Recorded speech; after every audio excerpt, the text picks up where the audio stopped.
ஊடகங்கள்ல நீங்களா ஏதோ தொகுதிகள் வந்ததாகவும் அதுல ஏதோ போட்டிகள் இருக்கா போடுறீங்க. தேசிய ஜனநாயக கூட்டணியின் டெல்லி தலைவர்களை சந்திப்பதற்காக நான் செல்கிறேன். சார், எடப்பாடி அவர்கள் தான் கூட்டணி தலைவராக இருக்கும் பொழுது அமித்ஷா அவர்களை சந்திச்சு தொகுதி பங்கீடு பேச்சுவார்த்தை நடத்த வேண்டிய காரணம் என்னன்னு கேட்கிறேன்.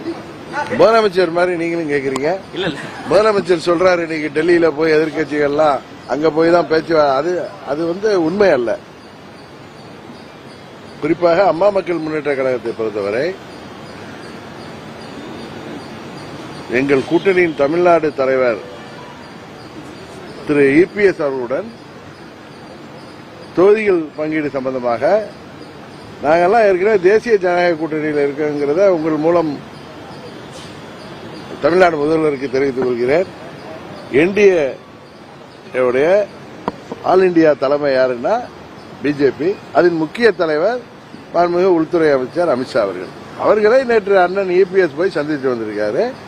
எனக்கு இன்றைக்கு வர சொல்லிய அழைப்பு என்பது 4 நாளுக்கு முன்பே வந்த அழைப்பு.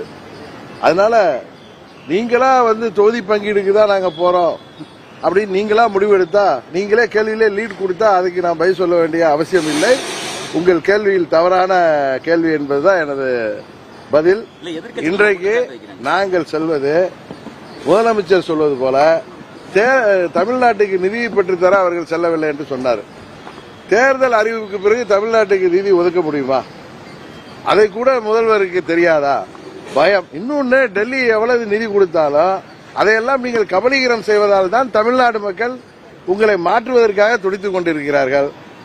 தமிழ்நாட்டில் மாற்றம் வருவதற்காக அதிமுக தலைமையிலான கூட்டணி, அதில் பாஜக இடம்பெற்றிருக்கிறது.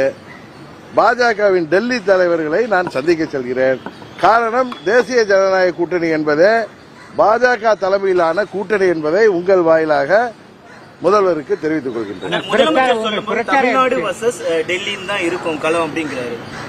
அதிமுக கூட்டணி என்கிற தேசிய ஜனநாயக கூட்டணி வெர்சஸ் திமுக கூட்டணி என்றுதான் இருக்கும். அவர் சும்மா டெல்லிங்கிறார். ஏன்னா இவங்க டெல்லியில ஏற்கனவே 2014 அப்ப பணம் கொளிக்கும் போர்ட்போலியோக்களை வாங்கி எவ்வளவு தமிழ்நாட்டுக்கு அவப்பெயர்களை உண்டாக்கியார்கள் என்று தெரியும். இவர்கள் கூட்டணி ஆட்சியில் இருந்த பொழுதுதான் திரு கருணாநிதி அவர்கள் தலைமையில் இருந்தப்பதான் நீட் தேர்வே அறிவிக்கப்பட்டது. காங்கிரஸ் கூட்டணியில நமது தொப்புள் கொடி உறவுகளான இலங்கை தமிழர்கள் லட்சமாக கொல்லப்பட்ட போது அதற்கு காங்கிரஸ் ஆட்சி உதவி செய்த போது அமைதி காத்தவர்கள் இவர்கள். அதனால திரு ஸ்டாலின் அவர்களுக்கு பயத்தில் ஏதோ பேசுகிறார். ஏன்னா டெல்லிக்கு நாங்க போனாலே பயப்படுறார். அதான் உண்மை. நேற்று திரு இபிஎஸ் அவர்கள் சென்றார்கள். இன்றைக்கு நாங்கள் சொல்றோம், எனக்கான அழைப்பு என்பது 4 நாளுக்கு முன்பே வெள்ளிக்கிழமை நான் அங்கு செல்கிறேன். அங்கு மாண்புமிகு உள்துறை அமைச்சர் அவர்களையும் மற்ற தலைவர்களையும் சந்திக்கிறோம். கூட்டணி பேச்சுவார்த்தை எல்லாம் அந்த இபிஎஸ் அவர்கள் சொன்னது போல 4 நாட்களில் சுமூகமாக எந்த ஒரு பிரச்சனையின்றி முடிவடைந்துவிடும்.